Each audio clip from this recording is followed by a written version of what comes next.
Gulf countries-singda India amasung India-gi product-sing boycott tawba hawkre.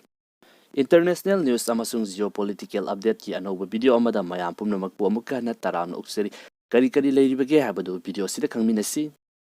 Hawjik asi Gulf countries-sing asida India amasung India-gi product-sing asibu boycott tawnabagi damakta campaign yamna kanna sathari. Masigi khwaidagi chawba maram ama haiba taragadi ikui kuidringagi mamangda ikui Northeast ki state amasu oiriba Assam da thokkiba yamna nungaitaba thawdo adu masina yamna chawba maram ama oiri mamangi video da su ayhakna phongdok chakhrabani ekoi Assam gi mafam amada aina yadaba maongda lam lausinduna leiba miyoising takthokna ba honabada thokkiba yamna nungaitaba thawdo adu gi maramda haiba campaign asi khwaidagi main oina uba fangliba country asi Kuwait amasung Qatar ni Boycott ki campaign asida Assam da thokriba thawdok adu amasung hawjik India da Muslim singi mathak ta chathariba crime sing asi yaning de habo wafam phongdokli mathangdana handaki 2021 gi China gi National Day celebration pangthokre National Day celebration gi numit asida Taiwan da miyam thoraktuna China gi mayokta protest tawkre protest asida Tibet amasung Hong Kong China da gi ningtamallu haiba kholaw kya ama lauki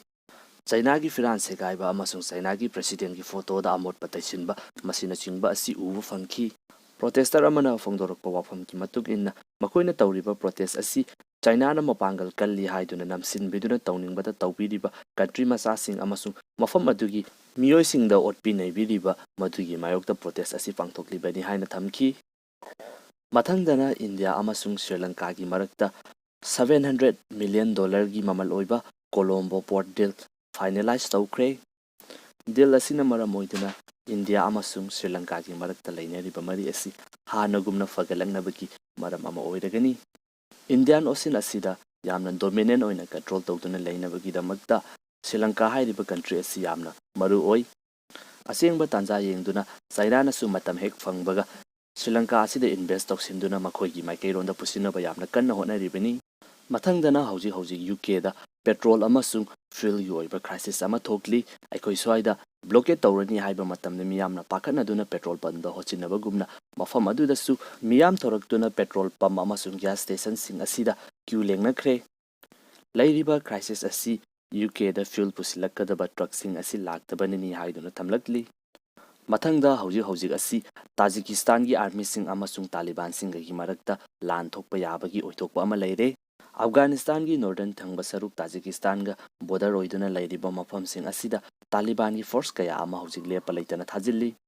nakal amarom da su Tajikistan amasung Afghanistan ga thangnaduna lairiba border gi area asida Tajikistan army amasung force kaya ama thajilakpa leptri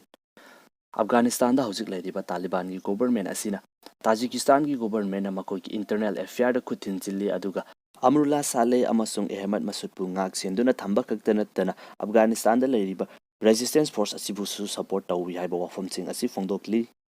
adubu hawjiksu Tajikistan gi president hawji Afghanistan da lairiba Taliban gi government asibu government amani haiduna recognize tawba laitri